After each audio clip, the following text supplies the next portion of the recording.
the backbone of your football team at is during fall camps. We had a productive camp and, made it through without any, knock on wood, major injuries. So that was a blessing, and had a good scrimmage, Saturday night, and kind of replicated the game as best we could, and did a good job there. We're getting better every day. We're not nowhere near where we want to be.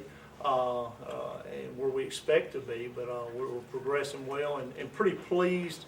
At this point, I think our effort has been outstanding during camp, because camp's tough. It's tough on everybody, but I think we demand more out of our guys during camp than most do. So because we put a lot of emphasis on that, and and we just practice a lot faster than most people do. So we get a lot more reps, and that's a lot of toll and work on your body that our players have to go through, but they handle it pretty well. So I feel pretty good about the shape of our football team, and like I said, just how we're progressing all three phases, and just a lot deeper, and we want to continue getting deeper as the year goes on. And like I said, it's just good to kind of last week kind of get to a kind of a game week situation, and be to playing games this weekend, a full game week preparation deal. So that's kind of where we are, and I just open it up for questions at this point. Coach, how's your role changing as the play caller? Still gonna call plays, not as heavily involved day in day out doing scripts and stuff like that, but still game plan wise, still right there in the room, and breaking down the opponent and what we need to do to attack them and things like that. So to still be heavily involved that side of the ball, but it does change a little bit, because you got to, like last year, didn't have to worry about anything about special teams or defense. So you go back to being a head coach, and you got to worry about the progression of your team in all three phases. Which our philosophy is we're going to start on defense first, and we're going to make sure we get everything taken care of there. From recruiting to how we set the practice schedule up to everything. So I think championships are won on defense, and you got to have all three phases, of course, but defense is very, very important to us, and I think we put our emphasis there too. Coach Cross, you mentioned calling your own plays. Is that just something that you really enjoy doing, or did you give any consideration to saying, well, because I oversee the team now, maybe I should delegate that responsibility? Well, I'm just more of a hands-on guy. I think it's enjoyable for me. Hopefully I'm decent at it, but I do enjoy that. I don't ever want to be just a CEO, because this business can make you that point, if you let it. And I believe in putting great folks around us. I have very much confidence in the coaches we have on both sides of the ball at every position, or we wouldn't have hired them. But I enjoy it. I enjoy getting the call plays, and I enjoy being around the guys, and in that situation, in the huddle when the game's on the line. I like to be there and do that, and I don't think I ever want to get away from doing that totally. As our staff grows, I think it will limit the number of plays I call. We get somebody that I'm very, very comfortable with. It'll start out where they're calling half of it, or up to where they're calling 70-80% of it, and I'm not calling near as much. But I think that's just us. The longer we work together and be around, we got some guys on that side of the ball that are very, very capable. They're bright young coaches, and some older guys that have been in the game. I have confidence in Coach Ogle and Coach Smith. I think Coach Smith's going to be an excellent play caller one day, and kind of grooming those guys to be able to do that. And they have a lot of input. Everybody in that room knows that they have input on what we're doing, and the kind of way we prepare offensively, that game kind of calls itself before we get there.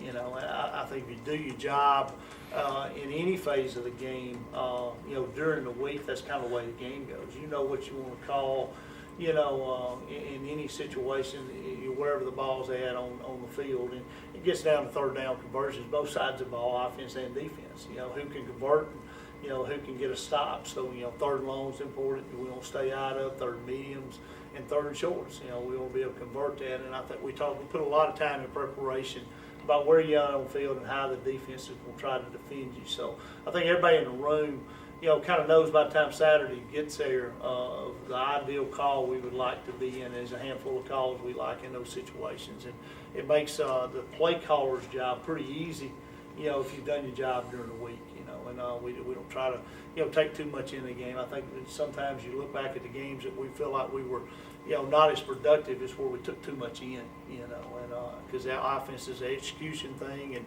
you only take in what you can get executed. Do you visit the defensive meetings too? I do. Don't spend as much time in there as as I do on offense, but I do sit in special teams meetings, sit in the defensive meetings, and my role, I think, defensively is more of a personnel issue, about who we need to get on. Because my thing is, either side of the ball, whatever phase of the game it is, it's all about getting your best 11 on the field. And schematically, defensively we want to be, not complex, but we want to be multiple in what we can do defensively with coverages and fronts, and I don't believe you can sit in one front and one coverage and be successful in today's game, because offenses are too, they take advantage of that if you do that. So I think we make sure we do that, and then my first question defensively is, hey, get your best 11 on the field, whatever package you got to do to be able to do that, get the best players on the field, and our guys know if they're going to make plays, we won't get them in the ballgame, and we won't be too deep at every position where we can play multiple guys. But definitely stay hands-on with that stuff too. Talking about defensive fronts, you got a lot of guys on the depth chart that have some SEC background and all OVC nose guards. How do you feel about?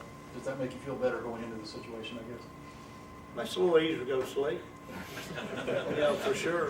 It was not a deep position on our football team last year. I think we just added, some depth to that position. Like you got Caleb Lawrence last year that had an exceptional year. He's a mainstay there.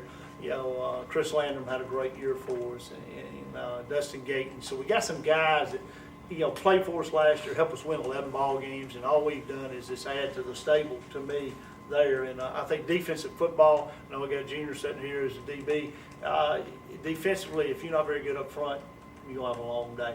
I think defense starts with your D front, and it makes these DBs, job a lot easier when you get cover for 2.5 seconds, 2.8 seconds instead of having to cover for 4 seconds. So, and in the run game, it's no worse a feeling, I think, as a head coach or a defensive coordinator when a team can run the football at will on you. So I think it starts with a D-line and having a great D-line. And, we've been able to add some depth there, which is very much going to help our football team. And you'll get to know a lot of names up there, I think, as we go with the guys that will make some plays for us. And we feel like all those guys can make plays for us. And the advantage we have is, one guy hadn't got to take 50 to 60 snaps in a game.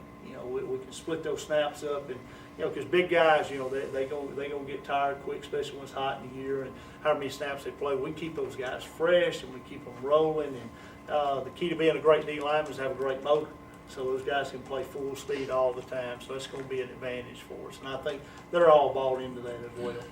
From an offensive side, still talking about that defensive line, how has that benefited the offensive side of the ball? And maybe Max and Justin, you guys can talk about that. They can. I guarantee it's made us better. There's no doubt. Blocking the caliber of player that we have on the defensive line is definitely, been an advantage for our offensive line. I mean, it should make the game a whole lot easier as we go, because I don't think, in our conference in the playoffs, we'll play anybody that's got a better D line than what we have.